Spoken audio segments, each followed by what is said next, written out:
what's new in the Biscuit Tin podcast. I'm Jess. And I'm Sam. And can you believe it? It's our season finale. Episode 8! How have we got here? Like, I don't understand.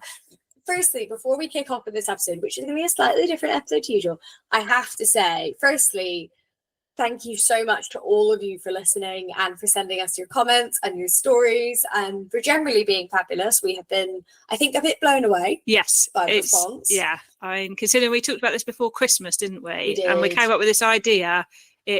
I'm just glad everybody's loved it. I know. It's been so lovely. And so also talking to you, but still. Well, it's quite nice talking to each other plus talking to everyone else. Yes. It's very much good fun. Yeah. But also, I do want to take this opportunity live to say thank you so much to Sam for editing everything. So please do give us some love in the comments below and add your little applause for Sam because she really does just do it all. I just turn up and talk. So thank you very much for I have learned a huge amount from you as well. So that's and I've learned a huge amount by doing it, which is something I like doing. Yeah, so, given my language, Sam's had a lot of practice editing. So. But no, it's been fantastic. And don't worry, guys, we are definitely coming back for season 2. We are planning for Jess to come to mine. I'm going to cook for her. It's gonna be lovely. I've already warned my other half. He's like, "What's at the house?" And I was like, "Yes." I'll send you my allergy list.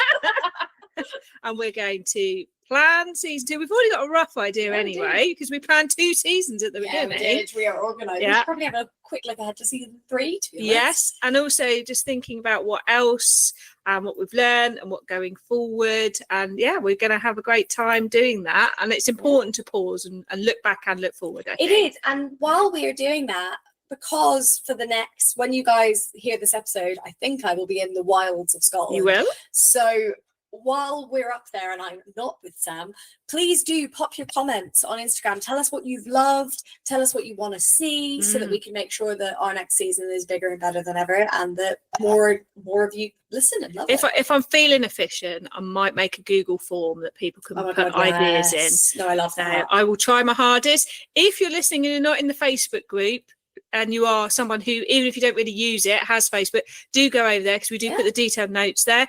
If you're listening and you don't really go into Instagram, you might want to come and have a little sort of browse, have a look, because we do put things in there too. We do. So we're using both of those platforms really. Plus, we are actually quite close to 1,000 followers on Instagram. Now, if for some happy instance we were able to get to 1,000, we have a really cool announcement for you guys. So help us get there. Share us. It would mean the world if you could share us with your sewing pals, and help us get there, and we can announce something very exciting. And I would say, if you aren't on Instagram and it makes you nervous, remember you don't have to put yourself out there. You can have a private account, but it means you can stalk us. Yeah, I was going to say, stalk away, lads, stalk away. There are quite a lot of people who want to join and see things but don't want to share themselves. Do that. Which you don't have to do. Yeah, you don't have to put any pictures up, but it's a great way of keeping up with what we're up to as well. So yeah, maybe that's your homework while we're away. Exactly. Now, shall we dive in? It's a bit of a different episode today. It is. I think we should start with biscuit content. I think we should. I don't think anything's going to be episode 7, which was 10 minutes. To be fair, there were 4 of us. True. There were 4 of us talking. That's 2.5 minutes each of biscuit chat. So we could have about 5 minutes on this. That's roughly the time I can finish a packet of biscuits in, to be fair. Day depending. Yeah. So, I just left most of that in actually last time because I was like, it's great. People loved it. I got so many messages being like, I'm so glad. Like, yeah, somebody said that was a good level of biscuit chat. Yeah, none of you care about sewing, do you? Just really here for the biscuit banter. So we decided to change it for this episode. We have. I think you've heard enough about what biscuits we've been. Will be many other biscuits to come. Yes, we will. But I thought I would ask Jess, apart from obviously we know your train ritual now of eating the Kit Kat with your coffee. Do you know how many people are the same? I get so many messages like weekly now from people going, I do this too. And it's like, I can't relate at all because I don't drink cups of tea. No, that is the main issue here. So I thought I'd ask you, on what occasion do you crack out a biscuit? That's what I thought I'd ask this time. Okay. So for me, there are set criteria in my head, guys. Imagine I have a flow chart. Yeah, I can imagine that. Yeah. You are to draw this for the show. Oh my god, I will draw it because you guys can't see, but I have an A1 flip chart on the floor and it's really cheese up. I'm going to draw it up. Yeah. So, how am I feeling? is this a celebratory moment or is this a hormonal pit of despair? Yeah. Because that dictates the fanciness of the biscuit. You know, when we're hormones, we're a whole packet of Marylands, just put them in the bedroom and please leave. Yeah. We'll just eat them all. But if we're celebratory, you know, we might be going like a double chocolate chip Waitrose vibe, or, you know, like, you know, guests over. I fancy a biscuit.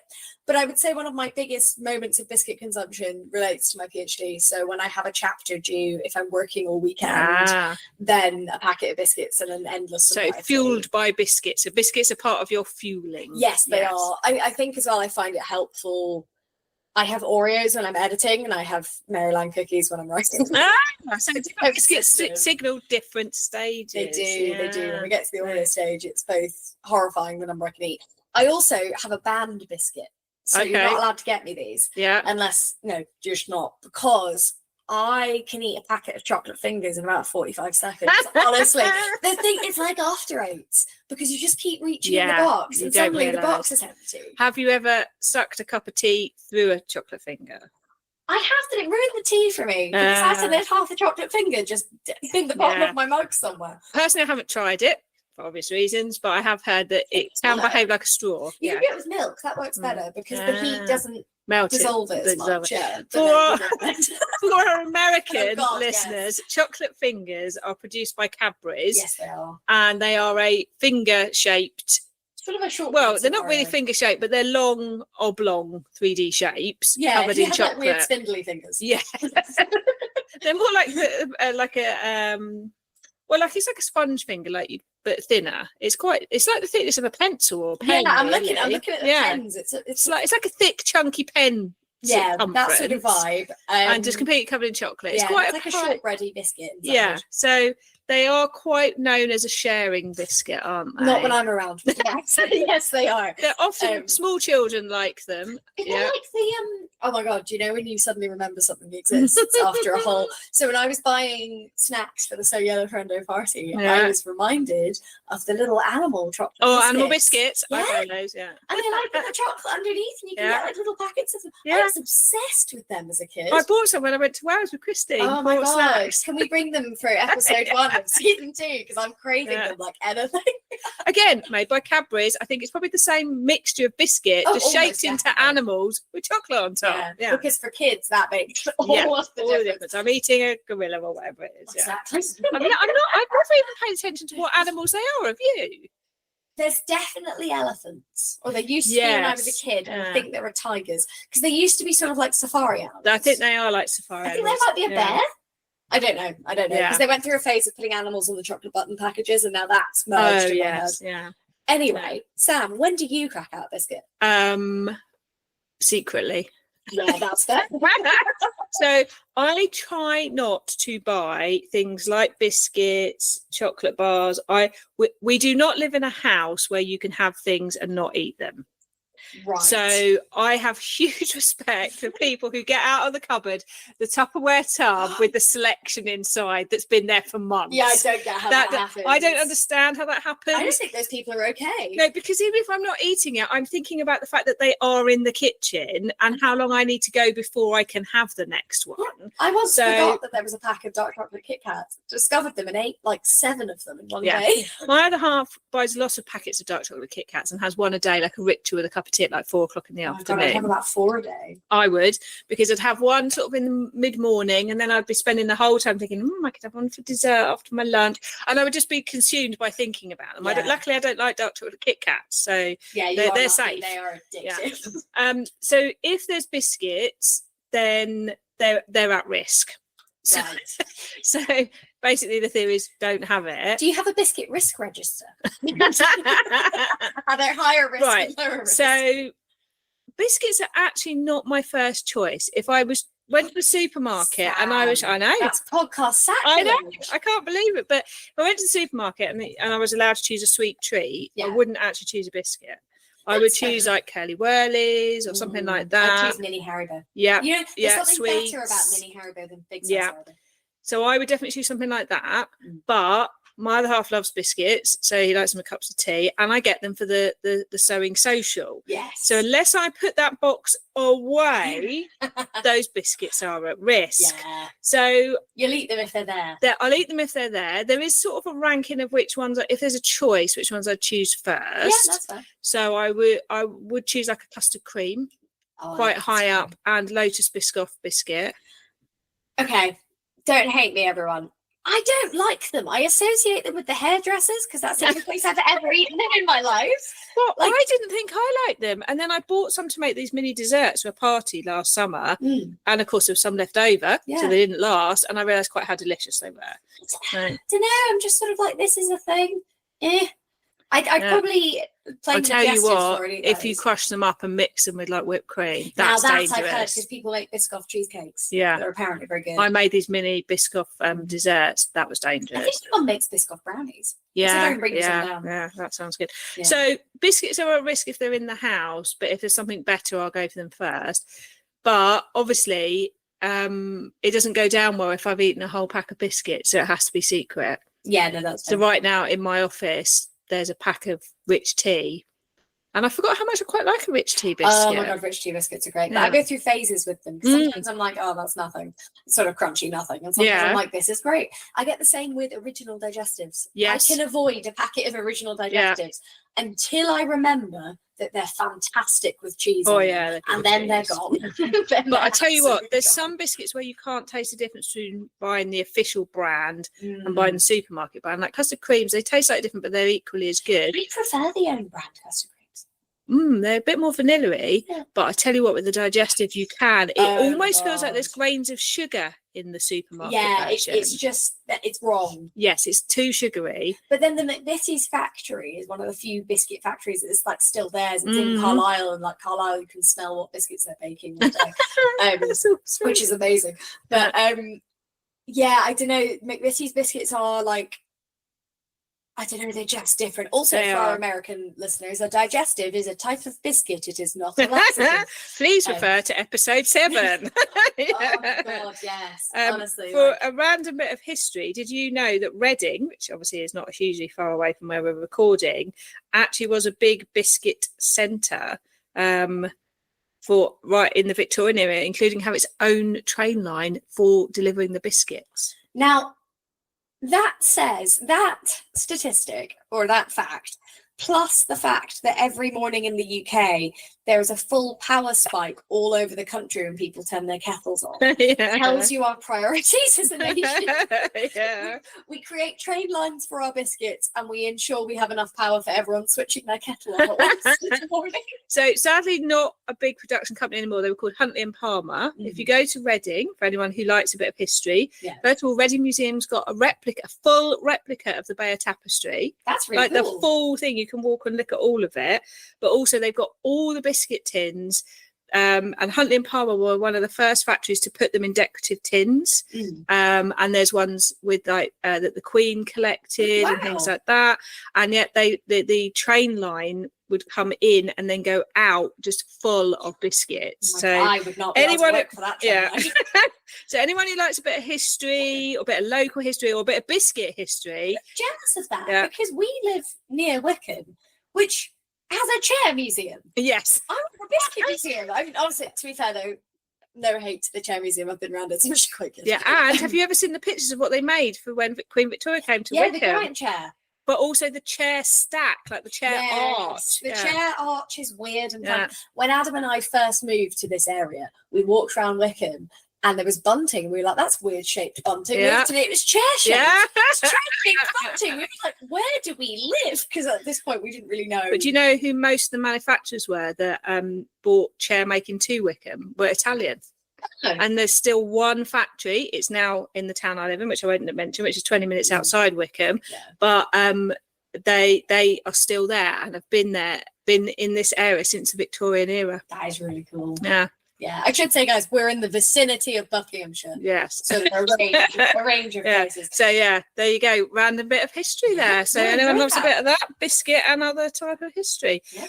Well, apart from secret biscuit eating, I do think it would be important to recap, because episode 6 was So Yellow for Endo. Yes. And it's finished. Yeah. Had the party. God, it was great, wasn't it? You've had the reveal. People have had the prizes. Very excited. Some people who have never entered things before won prizes. I love so excited. So for reference, guys, because I've actually had quite a few questions about this, so this is a good place to do it. The way the prizes work for So Yellow Friendly, because everyone's like, well, why does it take you 3 days? Because it's random. It is random, but I have to make sure, firstly, where you're all from.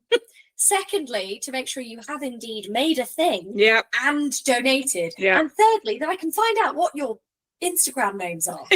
Oh, do you know what? This year was better. It's like Jelly Elephant. Yeah. How do you match that with Sandra Bomb? You know what? Everyone was a lot better this year. I think we got the message. I think I want an Instagram called Jelly Elephant now. I said that. That'd be Sam's like stalking account. Yeah, account number 5. Check that isn't someone's account. Right, I'm looking it up now while we're talking. Jelly Elephant. Now, right. While Sam is down, I'm gonna struggle through this a little bit. So the So Yellow Friendly party was fabulous. Sam basically saved the day. Sam and Adam, because Adam did all the goodie bags and Sam did all the food and drinks, because I forgot that I was hosting an event and thus wouldn't be able to do all the other bits. So massive thank you to the team of helpers. Love that. Very welcome. But this year we managed to raise £2,586. That is brilliant. That is I can't even. That is record. So for reference, guys, the next highest year was our first year, which was 1,708. Wow, that is really good. We have, and actually, I've got the total up now.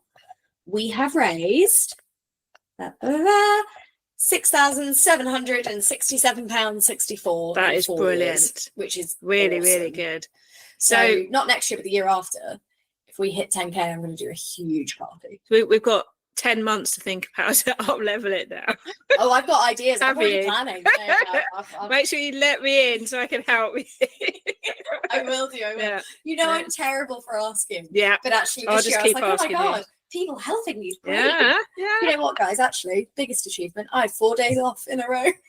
You had seriously earned it, yes, I have to say. I haven't had a day off since like November. No, I hadn't had a day off since we went on holiday and got engaged. March was insane, and then you added an extra level on top of that. Yeah, I think I'm glad I didn't go to the Stitch Festival because it was insane enough without adding, and then you went to that as well. Yeah, so. Do you know what? I'm glad I went to the Stitch Festival because it was socially very nice to see people.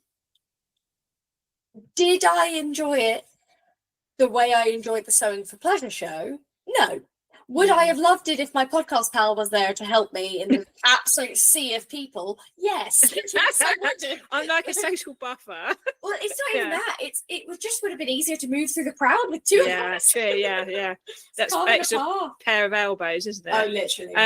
But it was a great one. I was glad I came to the So Yellow Friendly party because I think if I hadn't, I would have struggled too much with FOMO. Yeah.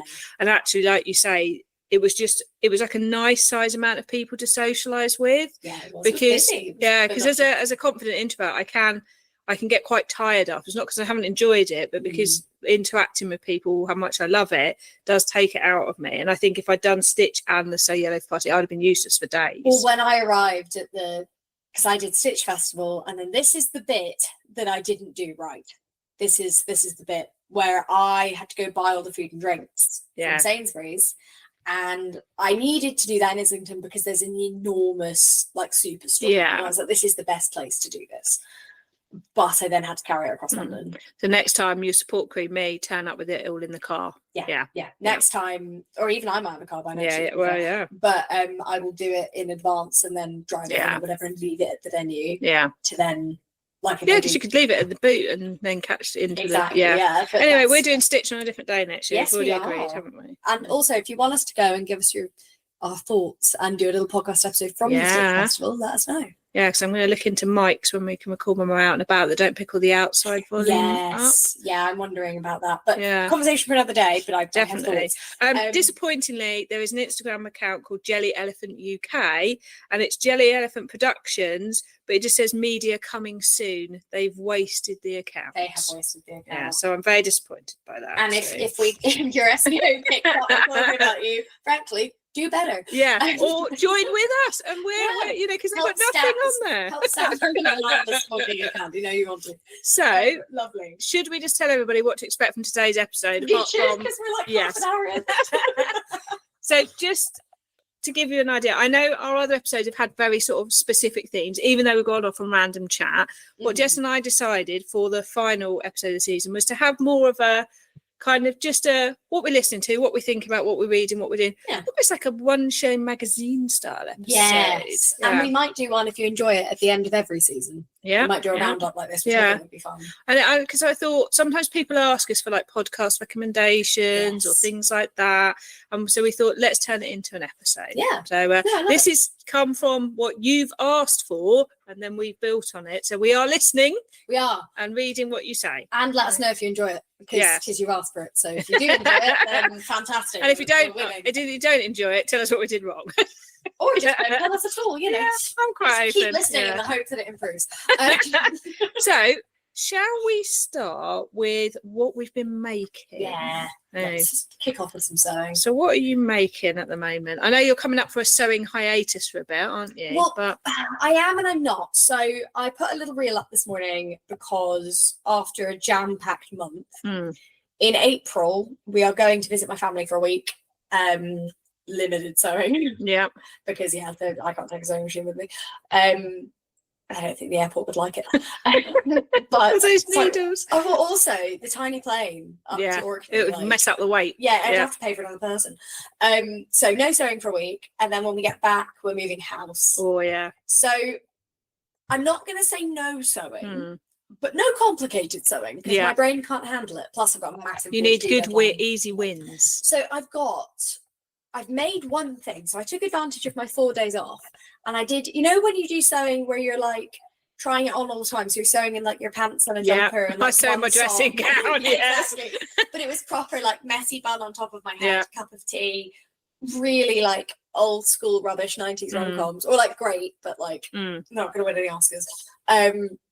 Like it was so chill, and I made the dress I'm going to wear to my future sister-in-law's wedding. Oh, you've made it. I've made it. I'll show it to you after. I'm going to put photos up because I won't remember to take photos at the wedding. Or if I do, I won't be able to show No, and we're all invested now because I described the fabric, didn't I, last time? Honestly, so I made a Friday Pattern Company saltwater slip, which is a pattern I've made like 3 times. The first time I hated it because I made it in the wrong fabric. So if you're making it, make it in something drapey because it doesn't really work otherwise. That's not to say it works with the smaller bust option in anything, right? But the bigger bust option is not grafted well enough for a structured fabric. No, because it will go out and doesn't know then what to do and then it doesn't know what to do with the bias and everything. Yeah, exactly. You can see it get confused. It just doesn't work. And not to use the word flatter in this instance, I don't mean it to mean thin. I mean it to literally mean I'd like it if it followed my body. Yeah. And it just doesn't. So I used a cotton sateen.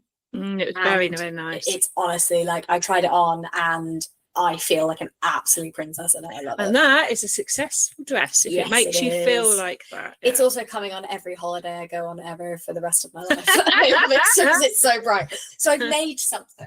Yeah. And then I have 3 options for the rest of the month. Yeah. One is the Sew Over It Xanthi skirt, which I was very kindly gifted. And I've got it cut out. Okay. Yeah. It's just denim requires brain and I am without brain. Yeah.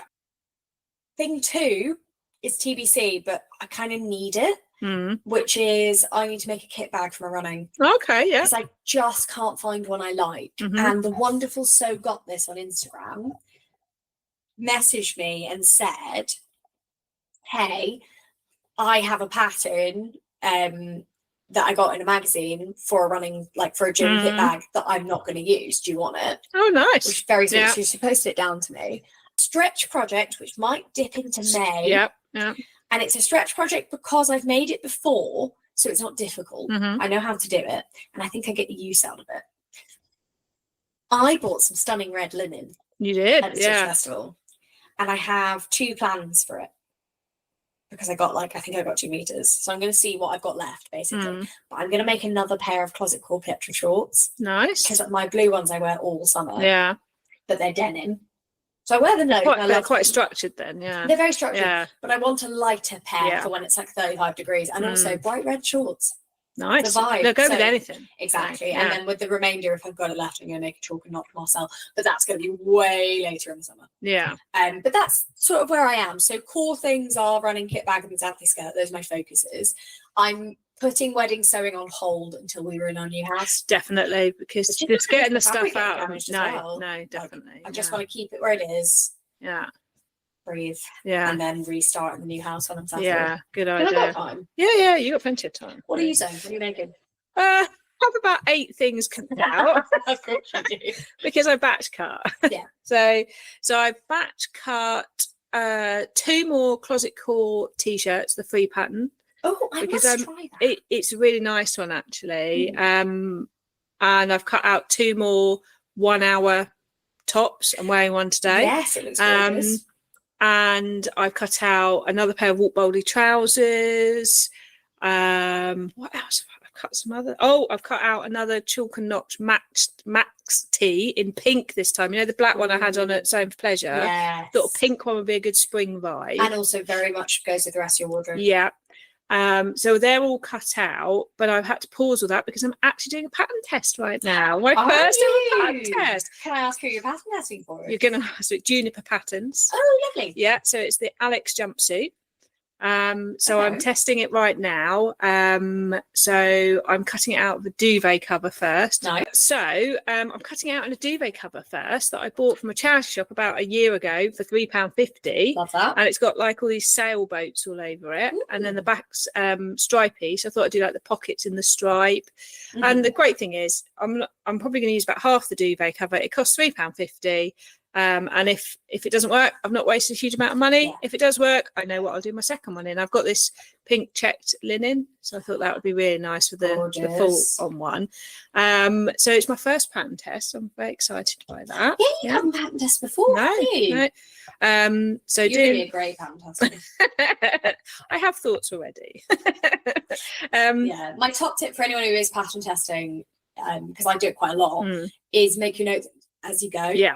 Yeah, I've been even if they on are shorthand, like what the actual does this mean? Yeah, you can then translate that into nicer feedback. Yeah, but quite interestingly, we're in a Discord chat, so people are chatting and asking questions straight away. With Slack when I test it for So DIY. Yeah, so it's working really well because people are asking immediate questions and getting an immediate response and that sort of thing. But at the same time, I am working through making another patchwork jacket. Nice.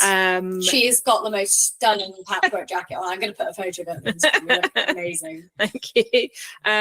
So this one's a very spring vibe one. It's got like the pink cherry blossom as part of the design. Nice, okay. So it was a fabric I was very kindly gifted by Legend Textiles, and I looked at it and it's very directional. The blue in it goes diagonally across the fabric. Okay. And I thought that's quite tricky because it can really mess with the eye. Yeah. So I've actually decided to cut it up and patchwork the pieces back together, because then I can play with that. Yeah. And then on the arm, I think I'll keep it the same. And then I was thinking, do I want to put wadding in and then fabric on the inside? And then I had inspiration at 6 o'clock in the morning the other day. I've got some pink fleece back sweatshirting. So I'm going to flip it round so the inside of the jacket is the super soft bit of the fleece. Yeah. So I will quilt the 2 bits together. Oh, nice. And then cut the pieces out. That's a great idea. So yeah, I'm in the middle of that as well, cutting all the pieces out. And then I'm thinking about the Marilla Walker Bell Night dress. So unfortunately, she's now closed her Etsy shop. Oh no. It's a really interesting dress. There is still the pattern available on Minerva, because I thought I'm not going to talk about it if people can't buy it, because that would be like the pit. So it is still available. But yes, I went and bought it off her Etsy shop as a PDF before she stopped selling it. But there are still like paper copies available, as I say, on Minerva and places like that. Okay. And it's got like this front bodice piece and then side pieces, so you can play with the direction of the fabric. That's clever. Yeah. So, and it's got various arm options, but again, I've got this London Underground duvet cover. Love it. So the back is striped, but then you got the London Underground. So I thought you can play with the different directions. So that's going to be so cool. So I just need to sew up some of these things now.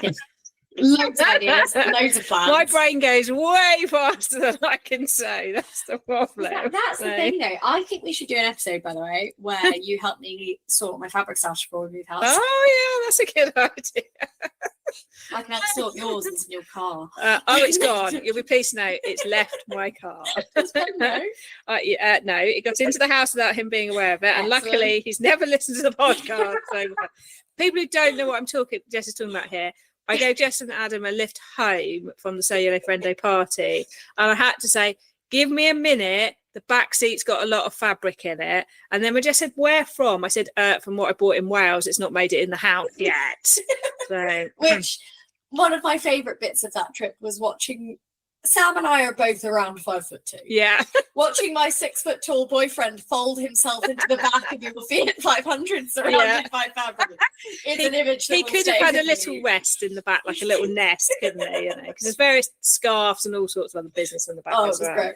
But I'm glad you have lots of lovely plans coming up. I mean, I think I need to make a list of my plans so that when we move house, I've got something to or maybe I should batch cut some stuff. Yes. Because batch cutting is something you can do when you haven't got the brain capacity, and also it means that when you're ready, you've got things. It gives you that ready in the envelope. Yeah, and also it gives you that you're in your sewing without having to do really hard thinking as well. So batch cutting is a good place. I did a lot of tidying up over the bank holiday weekend. I had to put a lot of patterns away where I'd cut them all and they were still hanging around, and bringing fabric in from the car, and actually then what I did do was batch cutting because it made me feel better, but I didn't want to make any more mess. Well, I think I've got the project envelopes I love, so I'm wondering maybe I should cut out those red shorts because I can sew the closet courgette from my sleep. I've made it 3 times. I've made all the views. It's a great pattern. I love it. Like, so good. But I'm wondering if I have that cut out, that'd be quite a nice, I'm in the new house breathe pattern. Yeah. And also you get excited about what's coming when you've cut out things, because it depends on what mood I'm in.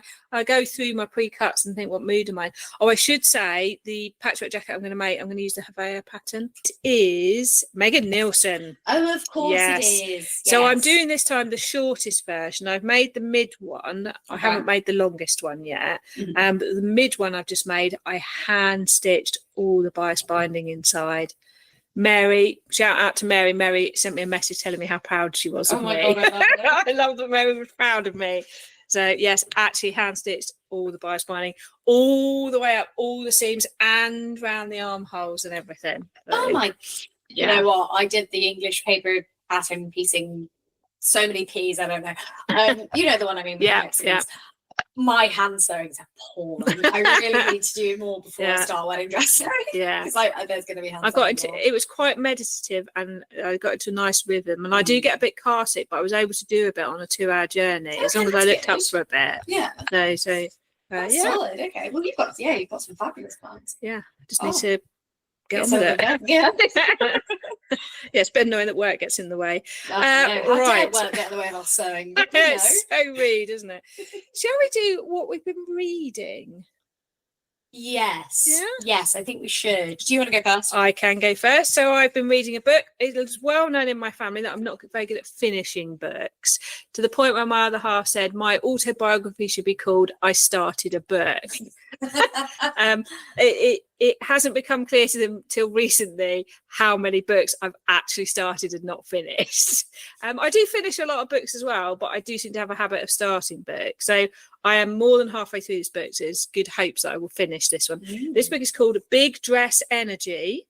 I bought it from Waterstones. It goes with your outfit, and I'm going to get a photo of you and that book. I'm very excited. I didn't know, but it's been signed by the author when I ordered it. Nice. So I'm very excited about that, isn't there? Now, I need to thank Sarah of My Handmade Wardrobe, because she put a picture of this on Insta, and I immediately went and had a look at it. Yes, that's where I've seen it before. So the byline is How Fashion Psychology Can Transform Your Wardrobe and Your Confidence. Ooh. So I wanted to read it because I've recently released a YouTube episode about colour.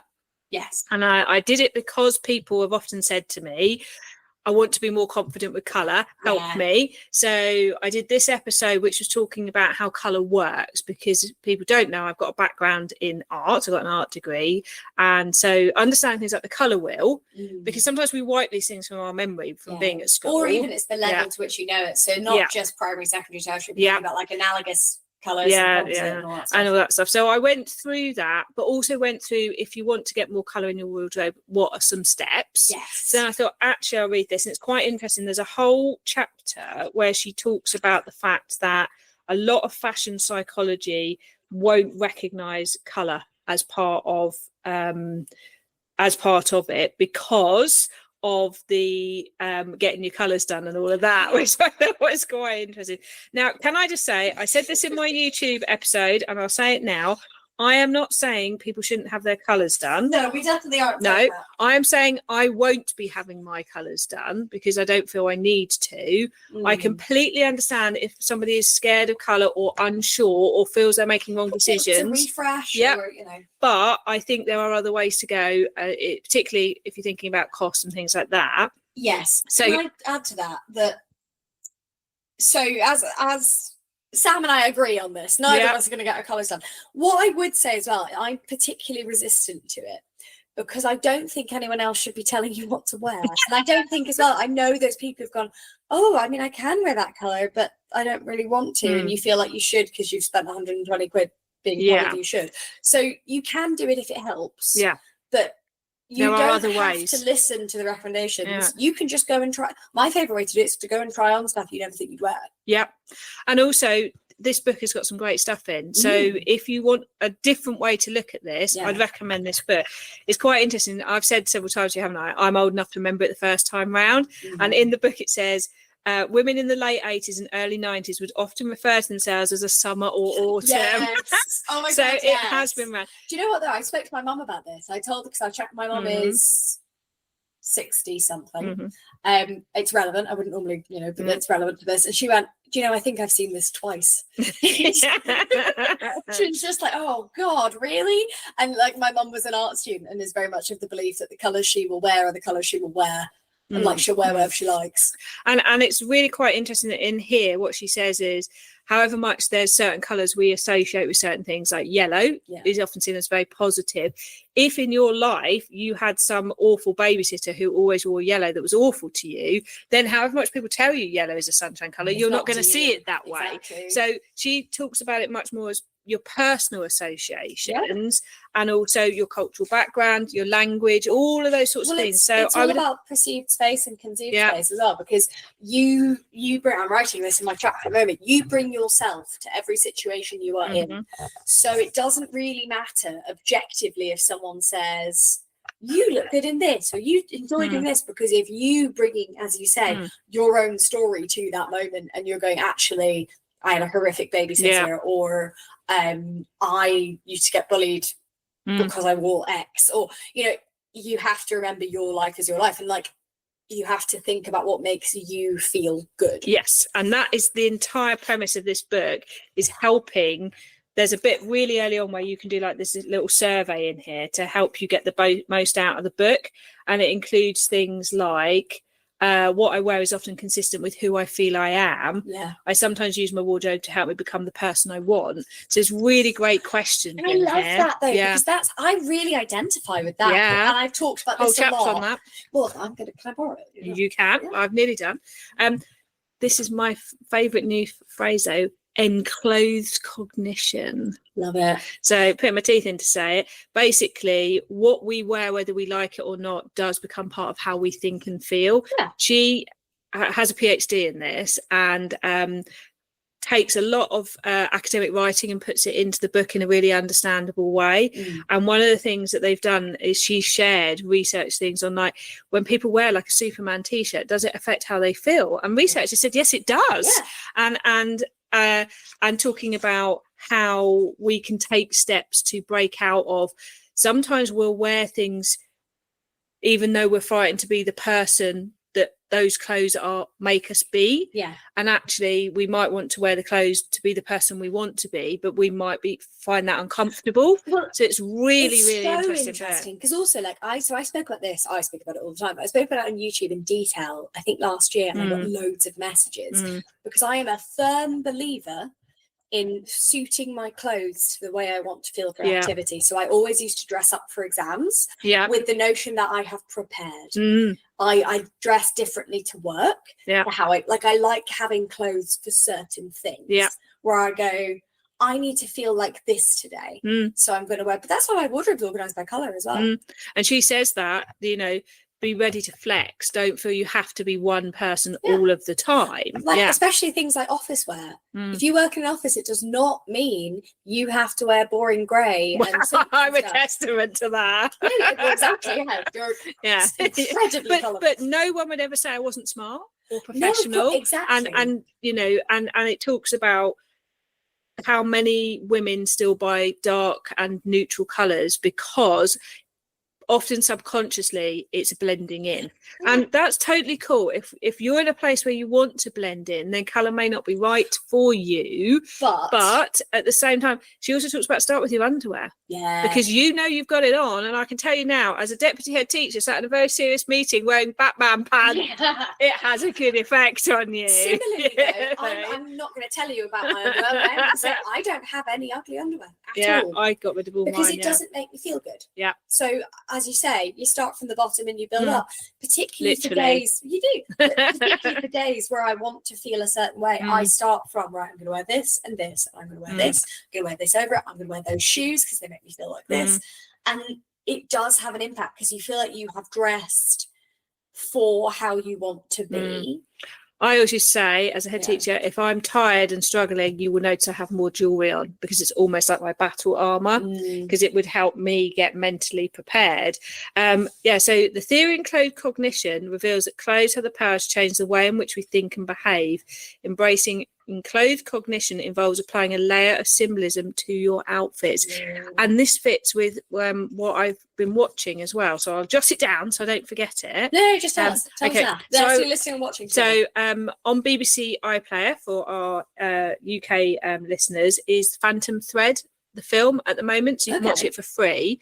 It is why does my brain do this? Oh well, I know what my brain does it. We should leave this in. So, this is exactly what menopause does to my brain. It drives me nuts. So Daniel Day-Lewis. Yes. Yeah. So he stars as like sort of a high-end sort of atelier type fashion designer, I think, like Louis Vuitton, those sorts of people. If you think back to think back sort of 50s, and it's centered around, I wouldn't know what the film producer described it as, but it's centered around his sort of muse, who becomes the person who he fits all the clothes to. Right. But it's a very gentle film in the way that it unfolds, and you have quite just beautiful scenes where he's just fitting to her and things like that. It's quite a dysfunctional relationship with his sister. Often artists do.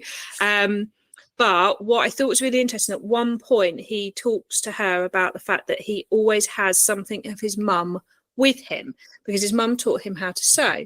And he explained that in the layers of his jackets, when he makes them, he sews in either a lock of his mum's hair or a photograph, and he's the only person that knows it's there. And I was thinking, that's so interesting, isn't it? That and back to what this book was saying about the symbolism, and it might be that your first step doesn't have to be so that the rest of the world can see.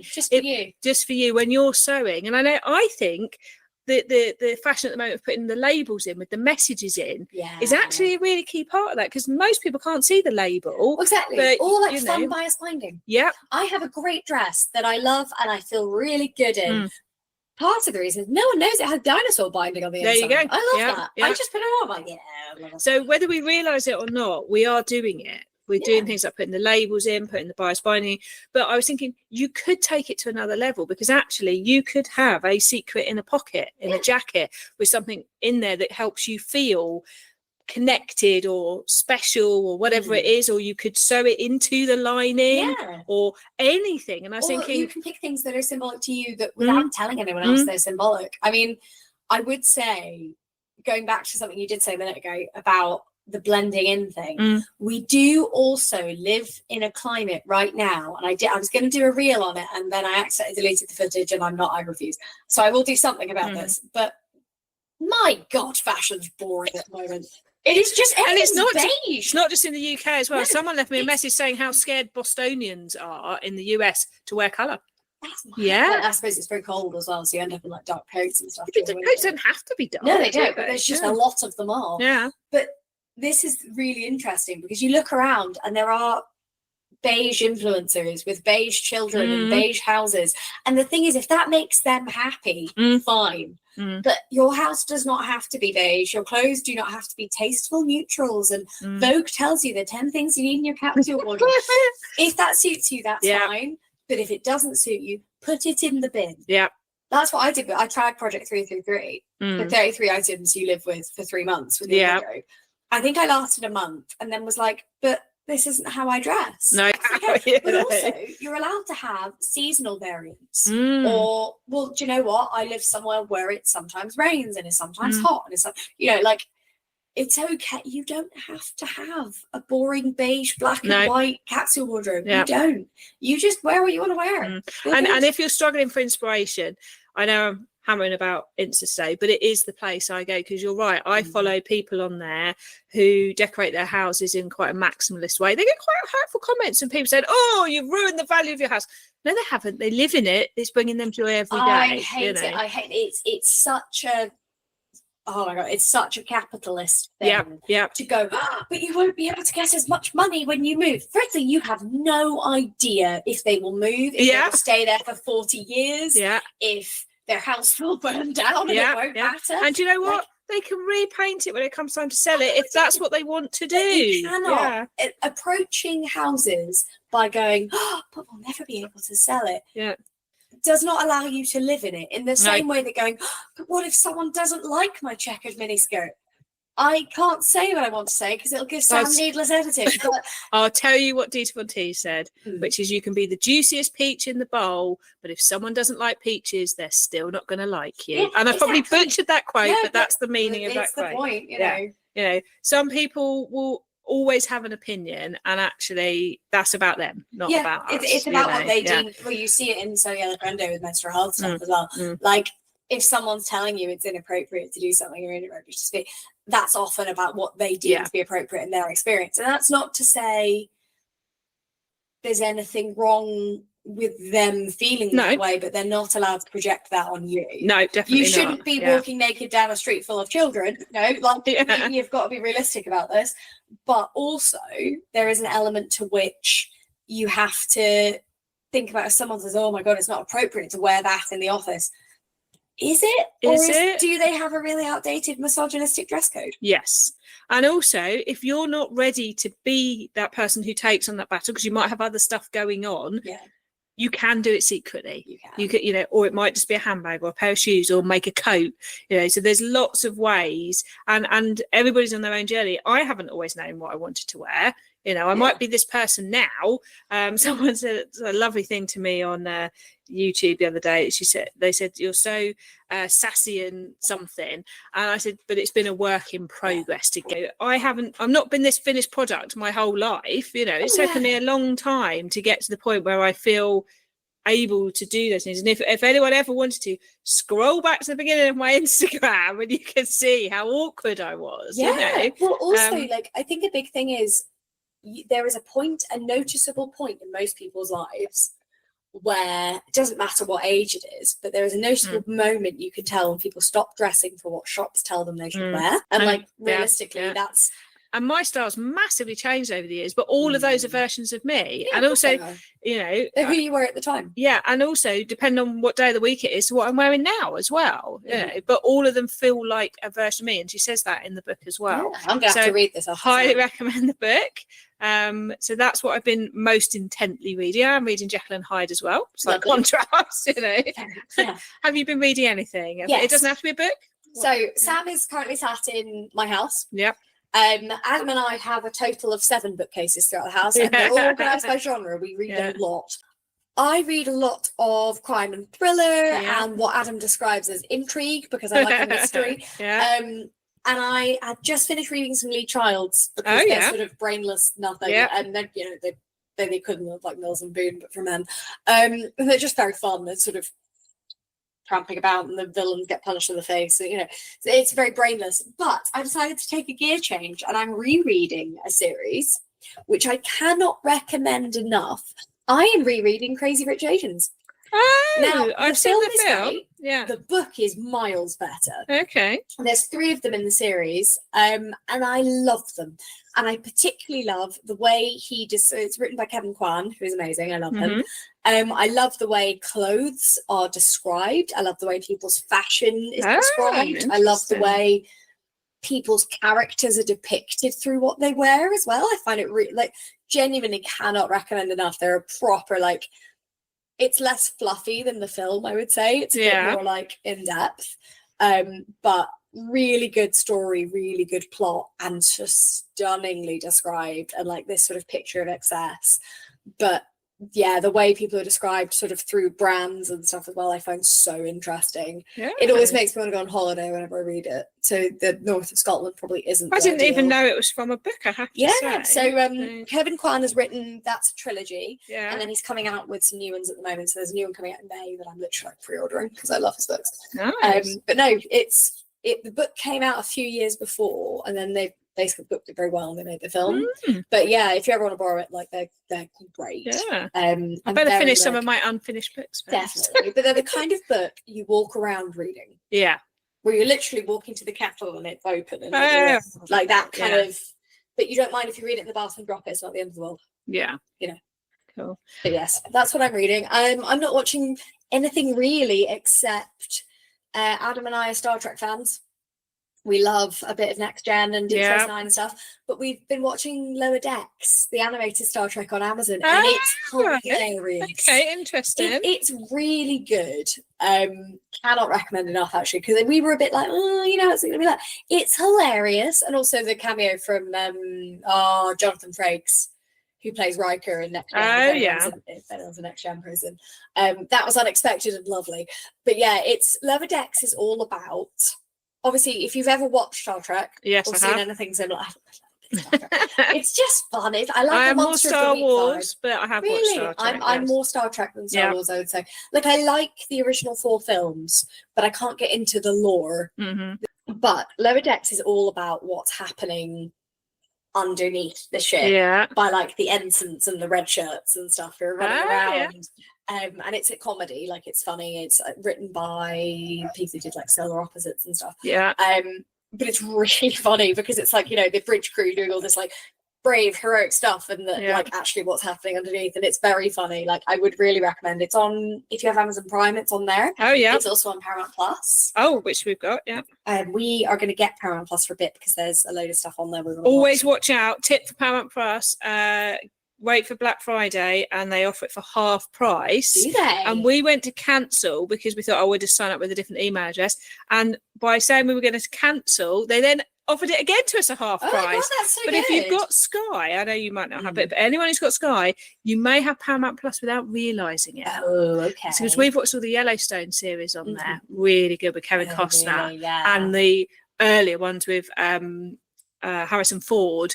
Really, really enjoyable. It's like Kevin Costner was made to do that series. I mean, I introduced Adam to MASH over the weekend because I love it. I love it so much, and he was like, "This is great." And that's on Paramount Plus, and we were like, "It'd be nice to binge that." Yeah. So here's a test to find out if people are really part of my tribe. Is I'm now watching on Apple again. Check out. There's plenty of ways to get free Apple subscription for a while. The Completely Made Up Adventures of Dick Turpin. Which stars Noel Fielding as Dick Turpin. Because we did the filming for the second season at work. Did you? Yeah. Because if anyone like me used to watch The Mighty Boosh, this is I've waited 15 years for it to come back. His brother is in it. There's loads of people who used to be in The Mighty Boosh in it. It's like they've waited all this time. Well, Julian Barrett from Mighty Boosh used to live above my grandma. Did he? Yeah. He's the only person who's not been in it yet. But there's loads of great British comedians in it, Greg Davis has popped up in it. The guy from Mighty Boosh who plays the zookeeper, Oh, who God, can make what's his the name? Bob something, who makes the dolphin noise, who appeared in Wonka, by the way, making the dolphin noise. God, that's incredible. Literally, I'm in the cinema going, he's waited his whole life to use this in a film. He appears in it. It is just like watching the Mighty Boosh, just with a different story. So I'm laughing out loud constantly. So anyone Like Fossil. that's it. So anyone who used to love the Mighty Boosh or any of those things, which by the way, Mighty Boosh started as a Radio 4 show. I know, because I listen to. So I'm a radio girly. I grew up Radio 4 and what used to be Radio 7. Yeah. And it's now 4 Extra, which I listen to like every day. Yeah. And they used to do the kids' books in the morning. Yeah. That started at like 6:30 in the morning, and that's what I woke up to. Yeah. School. And I had like a DAB radio. Like literally, guys, I'm so rubbish for some culture of my own age because I'm a radio child. And I literally I got a DAB radio and it was the biggest deal. I love it. I love Radio 4 Extra, and I got all the audio CDs of the Mighty Boosh that was the Radio 4 show. Yeah. It's just so great. It's like disappearing into a warm bath is the only way I can similarly, if anyone is a radio person, because there's some of it on at the moment, that Mitchell and Webb look started as that Mitchell and Webb sound on radio, which is hilarious. I love that Mitchell and Webb sound. I mean, I love Mitchell and Webb anyway, they're great. But David Mitchell's Unbelievable Truth. I love the Unbelievable Truth. Yeah. Actually, that's the point, because we're both radio people, which we didn't know actually. No, we didn't. This is hilarious. There's an old panel show on at the moment that I'm really enjoying, that some of our audience might enjoy and you might enjoy as well if you haven't listened to it. Dilemma. Oh, no. So Dilemma, they're rerunning it, and I listened to it. It first came out in like 2011, 12, 13, 14, like around then. And it's Sue Perkins, and they pose like philosophical dilemmas. Oh, she's brilliant. Yeah, it's great. But they get like people on, and what they do is they go, would you steal your grandmother's lottery ticket for this? Or sometimes the comedians bring their own of like, I had this dilemma in my life. What did I do? The audience bring one. I was listening to one today where someone in the audience had submitted it going, we've planned this big group holiday, but one of the people we're going with really sucks. And we've only just discovered, can we go on holiday without bringing her? And the comedians try and offer solutions. And that sounds brilliant. It's great. I'd like to say at this point, because I realised that I was telling my dad about all these great Radio 4 shows, and he didn't realise BBC Sounds is free and doesn't cost anything, and we should make the most of it. You don't need a TV license. You don't need a TV license. You can get the app on your phone, or you can just go on the internet. Yeah. If you sign up, still doesn't cost you anything. You don't have to put your card details in. Yeah, it's just an email address. And it just means it will remember where you've got to in episodes. There is, we're not going to start listing all the great podcasts on Radio 4 on BBC Sounds. There's a lot. There's loads. So if you haven't dived into that, you'll be there forever. Like Radio 4 is great. Radio 4 Extra is what's known as archive radio, so it replays. Like, I love it because there's all the old Paul Temples that are from the 60s that I grew up with Paul Temple and with Lord Peter Wimsey and all this kind of old. I've read them all as well, and like the old Poirots with John Session. And it's just, and they're all sorted by categories as well, so you can listen to it when you want. So if you don't, there's a great, we are going to suggest a couple of podcasts in a second, and one of them is from Radio 4. It is, but whilst we're not in your ears, do go and dig into Radio 4 if you haven't already, or even if you do, go and see if you can find something new. Let us know your favourite one as well, because there is a wealth of fiction and non-fiction on there but Jess and I have now realised we both love. Yeah, which is lovely. We are oddly similar. We'll talk another day about More or Less, one of my favourite radio podcasts. Yes. Love it. So while we're on it, shall we do some podcast recommendations? Yes, we should. So, shall I kick off? Go for it. I've got 3 for you. So one of them, you're going to hear me on actually quite soon. Sam and I battled over who got to put this recommendation on the list, because it was on both of our lists. But the fabulous So Disorganized podcast. It's a brilliant podcast done by Marie. I don't know. Hold on. Editing pause. Please remember to edit this out. Yeah, well. Yes. It's a brilliant podcast run by Marie. She invited me on recently to talk about So Yellow for Endo. So by the time this episode comes out, that might already be live, or it might be coming your way very, very soon. But it's great. She talks about like one topic a week. She does shout outs for the community. Like it's a brilliant podcast. And Marie and I have followed each other for quite a few years now, and she's just such a joy of a person. So she's definitely someone who advocates for colourful dressing. Oh my god, yes. Yeah. She gives me all of the inspo. It's fantastic. And she's very down to earth, very interesting, like love her views on stuff, love the way that she does the pod as well, like it's just her. And I love the sort of way she chats away and stuff, so I think you guys and she does a lot of show notes as well, doesn't she? She does. Her show notes are like a level to which I aspire. I mean, we'd like to get to that level, but can't get there spoiler yet, alert, lads, it's not going to happen soon. No. So that's number one. That's my sewing recommendation. Right, go and on then I've got two others. So one of them is a BBC podcast called You're Dead to Me. Lots of you may have heard of it. It's a history podcast for people who don't like history. That's the byline. And it is created by Greg Jenner, who was the historian on Horrible Histories. Yeah. And he's hilarious and really funny and interesting. And basically every week he has a historian, an actual one, and a comedian, and they talk through some serious history, but in a funny way. I've listened to it. I don't. It's not my favourite. Interestingly. I think it depends who's on. Yes. Because there's some episodes I adore, and there's some I'm not as keen on. But I've listened. The first season that came out in COVID is absolute dynamite. Like it's a great season. Yeah. But no, it's really good, and you can sort of there's no order, so you can just go, oh, that's interesting. And listen to one you like. Exactly. Yeah. And also quite a few of my old lecturers have been on it. I did. Cool, I listened to one about the Mayans actually, and that was really interesting because they do correct some of the misconceptions about history. But there's a great one. If I could give you all some homework. There's loads on American history, particularly one on P.T. Barnum. Now, P.T. Barnum was an absolute monster. And Greatest Showman. I loathe it. Because the thing is, the songs are annoyingly catchy. And the thing is, Hugh Jackman, bless his heart, going, more needs to be known about P.T. Barnum. And I'm like, P.T. Barnum, you need to know more about P.T. Barnum, because he was horrifying as a person. He's depicted in the film as, bringing all these misfits together, whereas in reality he just exploited people with disabilities and abandoned all of his children as soon as his wife died, and took so I think we'll like separate the film from the reality. Oh my god, massively. Yes, but they perhaps shouldn't have named him P.T. Barnum, perhaps. No, they should have just gone with a different thing, but yes. So is that on the You're Dead right? So while we're doing that about reality things, let me cut in with one of mine, which is very similar, which is Slow News. Which is the Tortoise group do Slow News. And if again you want a dose of reality they pick news stories and they do the story behind the news story.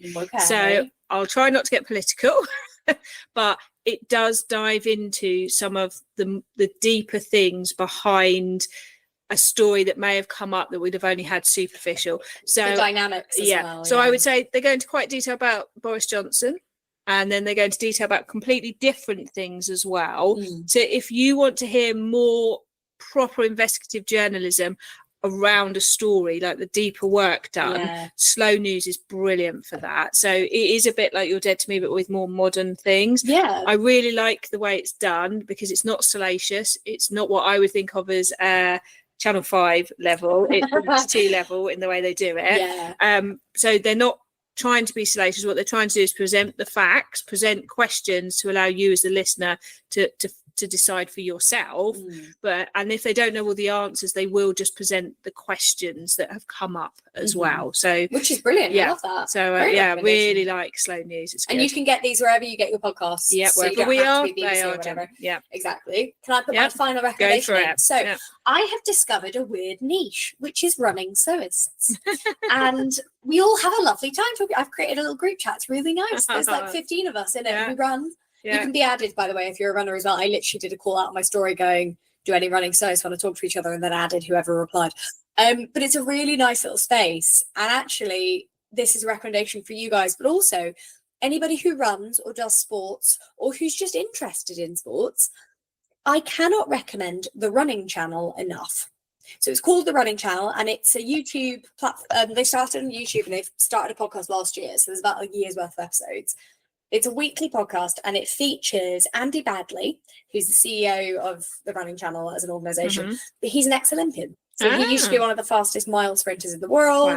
He competed in London 2012 and 2016.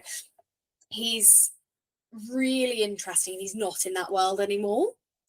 So he's your sort of elite athlete voice. And then there's Sarah, who is like the sort of standard everyday runner, and she works for the running channel, but like when she started there, she'd never done a marathon, and now she's done like 4, and like, so she's your average runner voice. And then Rick Kelsey, who's actually a BBC presenter, who I think went to school with Andy Badley, and they're like, he's like originally their producer, and then I think started talking in the episodes. Oh. It's a really, do you know what? It's one of the few podcasts that makes me laugh out loud. Oh, that's good. Yeah. And I like, they're only like 30, 45-minute episodes, but if you are a runner, not like ours then. no, but if you're a runner, I like listening to them on my like medium runs. So like if I'm going for a recovery run, I love it because it's just a bit of chat. But if you're a gym person, you don't have to be a runner to be interested in it. And they do like lots of news, and they answer your questions. Oh, that's good. Yeah, solid one, would recommend. So I'm going to let us do one more. We'll put more in the show notes. So our last recommendation then is called Sewing Club. So we're getting back on a sewing track here. They are an Australian pair, I think. Yes, I think so. And their podcast actually goes into depth on a specific pattern. It's incredible. So there's Zadie jumpsuit is one of them. There's the sagebrush top. Yes. So there's a couple of others, a couple of other dresses. I can't remember the names of them now, but they go into absolute detail. They've got an Instagram page as well. So if you're looking for some sort of really in-depth sewing chat, that's definitely your place to go. We will put more in the show notes. And again, we'll do this next season if you've enjoyed it. But hopefully that's some good recommendations for you. Exactly. Now, Jess, I think we should do a little bit of sewing content. Just a little bit towards the end.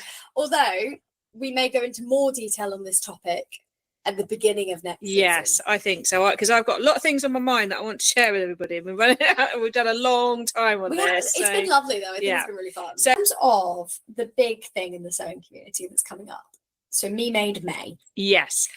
Now, Me Made May, for anyone who doesn't know, is, well, it's not a challenge. No. Crucially, it's not a challenge. And actually, we're going to end up recommending another podcast here, but rightly so. Yeah. But Me Made May is an invitation to consider your Me Made wardrobe in some way. For some people, that means pledging, not challenging, but pledging to wear Me Made every day, or pledging to mend your Me Made wardrobe, or various things. But the idea is you focus on your Me Made wardrobe. But emphatically, it is not a post everyday challenge. No. There are no prizes. It's not. And it's not meant to guilt you or make you feel like you're in competition with anyone. I think if you haven't, it's the podcast thread. The podcast is Check Your Thread. Yeah. And if you go to her website, you can go back to the episodes 35 to 37. And she goes through what it is, what it isn't, and also talks to people about their previous experiences. Every year on her Instagram account, which we'll link as well, she goes through what it is and what it isn't. That's just popped up again. I think for me, it's really about a personal pledge that you don't even have to share, that allows you to be a really, what I'm talking about all the time, which is a conscious sewist. Because she talks about how it's a chance for some people, they actually stop sewing for May. They do. And just wear what they've made, or ask the question, why am I not wearing what I've made? Which goes back to what we were talking about at the beginning as well. And I think the idea of, like, I was listening to the suggestions of the pledges, things like pledging, because not everyone's got a full Me Made wardrobe. And I know this time last year, I didn't think I could take part properly because I didn't have a full Me Made wardrobe. And I realised that actually I could, once I started looking into it and everything, I realised I could, because actually I decided it was more about making sure the clothes I had, I wanted to wear them, whether they were Me Made or shop bought, and actually using my sewing skills to adjust things. And she says it doesn't have to be fully Me Made. It might be repaired, it might be adjusted. And I really like the way she's she harvests fabric from other things, or zips and buttons, which I do quite a lot. My mum used to do that so much when I was a kid.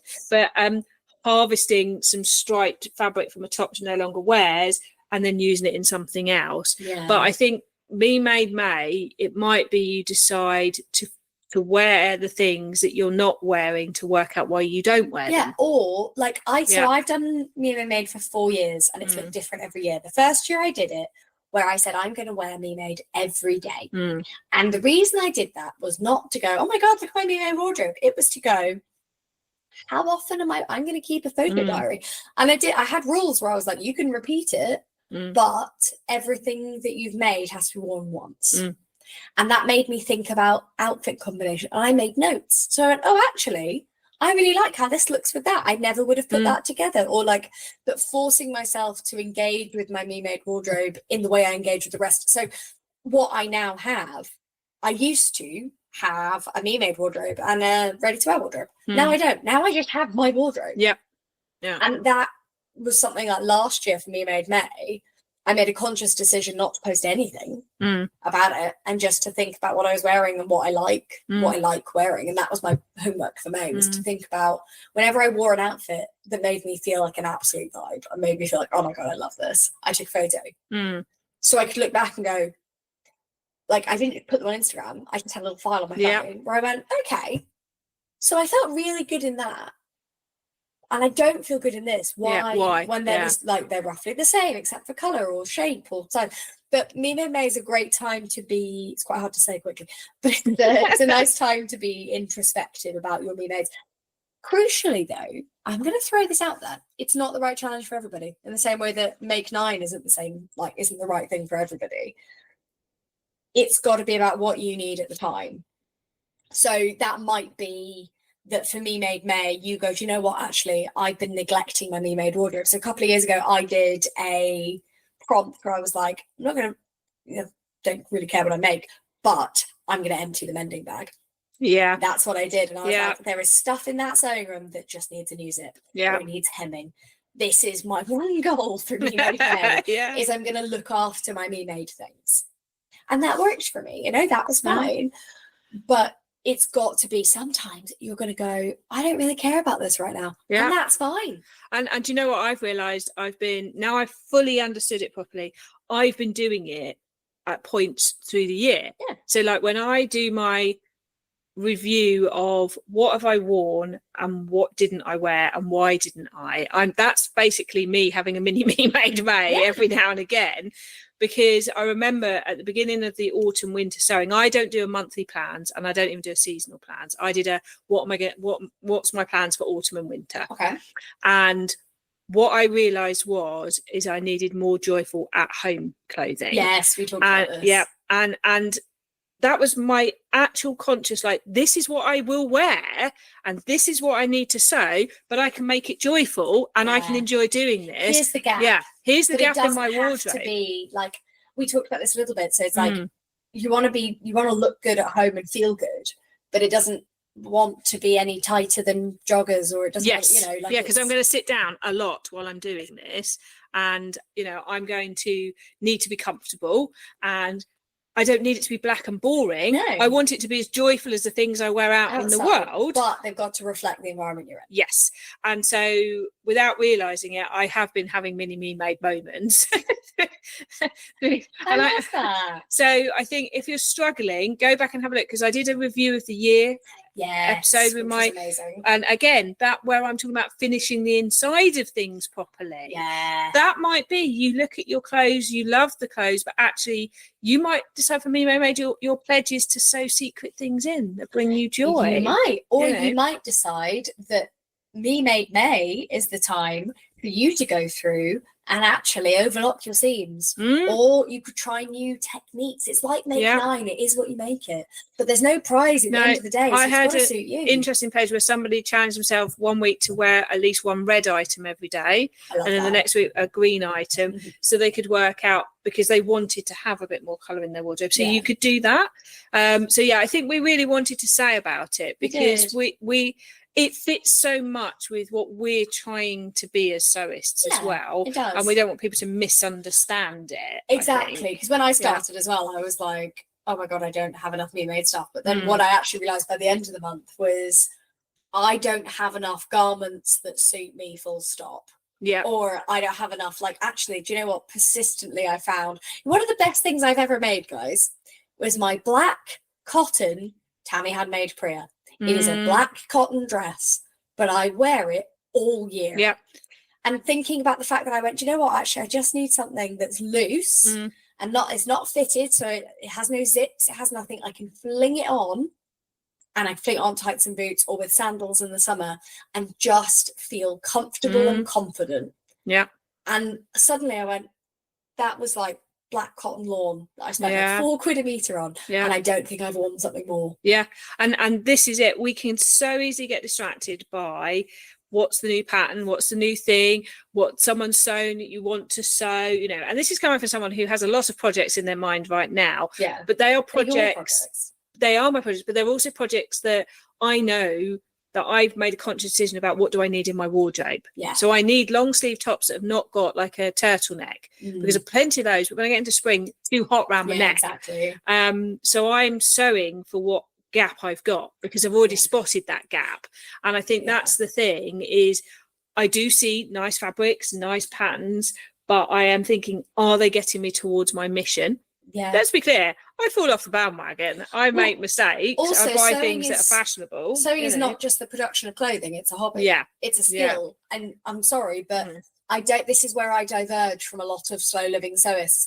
I'm more than happy for you if you want to use sewing as a way to create clothing and sort of sew slowly. But you're not allowed to judge people who sew quickly, because some people sew to learn. Yeah, and I think we've got a whole episode planned on that. I hope we have, because we can go for. I just want to say one last thing before we kind of get to the end of this episode, which is about small businesses. There's been quite a lot of small businesses closing lately, and I need to say, use it or lose it. And this is coming from a reformed Amazon Prime shopper. So everything is about progress, not perfection. I still sometimes buy from there. Yeah, sometimes because but I think we've fallen into the trap of thinking we need things straight away. Do we? Do we really need the zip today, or can the zip wait a couple of days? Because if we don't buy the sewing items from the sewing small businesses, they will disappear. They will, and we have to protect them, guys. And I know this might be slightly political, and I know not everybody agrees, and that's absolutely fine. We also should say we recognise it's a cost of living crisis. So if you're not buying, you're not buying. Yes. It's more about if you are buying, considering where you're buying Thank you. And I'm glad you said that, because I was going to say as well, this is more about buying for convenience, not for cheapness. Yeah. I appreciate that sometimes when we're buying for cheapness, we're going to go with the place that is cheapest. But I'm a massive fan of Home Bargains, B&M. So let's be clear, I'm not someone who doesn't recognise that, But what I'm saying is, if we're buying something because it's going to arrive tomorrow rather than in 5 days' time, then let's think about, do we really need it tomorrow? And because actually that other shop might not be there tomorrow if not. But also there are shops, so I'm going to shout them out, they're not on Instagram, which is why I would tag them in everything if they were. I don't buy any zips or thread from Amazon at all. I never have. I use Jcots, who are an independent sewing business. They've been going for years, and I think they've got a shop somewhere, but they only do 24-hour delivery. It's brilliant. And I'm paying the same as I would in a shop for a zip. But I'll be honest, I'm not an organised sewist. I'm not. I still haven't bought a denim zip. But I would buy it from Jcots. I'd never buy it from Amazon. No. Because I'm actually paying more on Amazon for the same thing, or I have to buy 5 of them or whatever. Yeah. Whereas Jcots is a sewing shop. I can get all of my notions for 3 projects in a one-o for the same price. It does arrive tomorrow, so convenient, but it's a small business. Yes. And I think it is, we've moved into a culture where we are naturally sewing in the now, which is great and brilliant. But I put a thing up the other day on my Instagram stories about Temu as well. Yeah. Oh my God. Yeah. Now I know that's not the case for everyone, and I appreciate that. And you are very welcome to disagree with me. Jess, I'm not saying to you, I'm saying to other people out there. I'm not welcome to disagree. Yes, with you. No, otherwise this is the end. No. I'm always open for this constructive conversation, but the reality is they will disappear if we don't use them. We've already lost Stitch and Ink, haven't we? No, Stitch and Ink are changing. She's changed. But what I mean is we've lost the fabric element. But she's doing sewing lessons and everything in person. But what I mean by losing her is we've lost the bit of the buying fabric. We've lost the fabric, which they were one of my favourites. Yes, me too. We have lost other ones, and I'm really sorry I can't name them right now. Amazing. Yeah. And I know that Little Legs have just bought out all the stock of some other shop, a physical in-person shop that closed down. I know that there are other shops months away from having to make that decision as well.